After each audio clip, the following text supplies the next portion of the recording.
चीन से सरहद पर तनातनी के बीच सोमवार को भारत सरकार ने 59 ऐप्स बंद करने की घोषणा की। इन ऐप्स में लोकप्रिय सोशल प्लेटफॉर्म टिकटॉक और वीचैट भी शामिल हैं। अलीबाबा ग्रुप के UC browser, fashion vendor shine और बाइडू मैप्स पर भी पाबंदी लगाई गई है। इन ऐप्स का इस्तेमाल ऐप्स और पर्सनल कंप्यूटर दोनों पर किया जाता है। भारत सरकार ने अपने इस फैसले को आपातकालीन उपाय और राष्ट्रीय सुरक्षा के लिए जरूरी कदम बताया। भारत और चीन की सेना लद्दाख में सरहद में आमने सामने हैं। दोनों देशों की सेनाओं की हिंसक झड़प में 15 जून को 20 भारतीय सैनिकों की मौत हुई थी। भारत के सूचना एवं प्रसारण मंत्री रविशंकर प्रसाद ने ट्वीट कर कहा, ये पाबंदी सुरक्षा, संप्रभुता और भारत की अखंडता के लिए जरूरी है। हम भारत के नागरिकों के डेटा और निष्ठा पर किसी तरह की सेंध नहीं चाहते। सूचना एवं प्रसारण मंत्रालय ने अपने बयान में कहा है, हमें कई स्रोतों से इन ऐप्स को लेकर शिकायत मिली थी। एंड्रॉइड और iOS पर ये ऐप्स लोगों के निजी डेटा में भी सेंध लगा रहे थे। इन ऐप्स पर पाबंदी से भारत के मोबाइल और इंटरनेट उपभोक्ता सुरक्षित होंगे। ये भारत की सुरक्षा, अखंडता और संप्रभुता के लिए जरूरी है।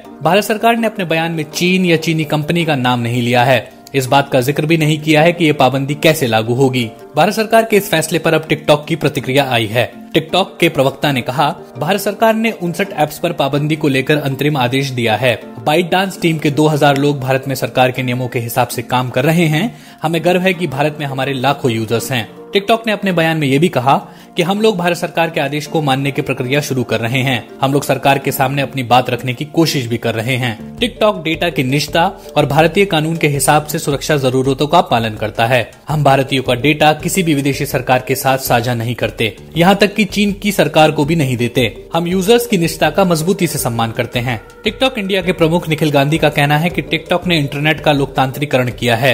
ये 14 भारतीय भाषाओं में है। भारत में लाखों की संख्या में यूजर्स हैं। ये उनके लिए मंच है जिनकी प्रतिभा अनदेखी रह जाती है। कई तो ऐसे यूजर्स हैं जिन्होंने इंटरनेट का इस्तेमाल टिकटॉक से ही जाना है। टिकटॉक ने कोरोना वायरस को लेकर पीएम केयर्स में 30 करोड़ रुपए का चंदा भी दिया था। चीन की सत्ताधारी कम्युनिस्ट पार्टी के अंग्रेजी अखबार ग्लोबल टाइम्स ने भारत सरकार के इस फैसले पर लिखा है कि ये कदम ऐसे वक्त में लिया गया है जब दोनों देशों के बीच तनाव बढ़ रहा है। भारतीय सैनिकों ने चीन से लगने वाली सीमा को पार कर गैरकानूनी गतिविधियों को अंजाम दिया और चीनी सुरक्षा बलों पर उकसावे वाला हमला किया। इससे 15 जून को गलवान घाटी में चीन और भारत के सीमा सुरक्षा बलों के बीच जानलेवा झड़प हुई। ग्लोबल टाइम्स ने यह भी लिखा है कि तब से ही भारत में उग्र राष्ट्रवाद देखने को मिल रहा है और चीनी उत्पादों के बहिष्कार की मांग की जा रही है। सोशल मीडिया पर वो तस्वीरें बड़े पैमाने पर साझा की जा रही हैं जिसमें भारतीय नागरिक चीन में बने टीवी तोड़ रहे हैं। 59 प्रतिबंधित ऐप्स में चीन का ट्विटर जैसा सोशल मीडिया प्लेटफॉर्म वीबो भी है, जिस पर प्रधानमंत्री नरेंद्र मोदी का वेरीफाइड अकाउंट है और 2,40,000 से ज्यादा फॉलोअर्स हैं। भारत सरकार की प्रेस विज्ञप्ति में कहा गया है कि गृह मंत्रालय के एक विभाग Indian cyber crime coordination centre ने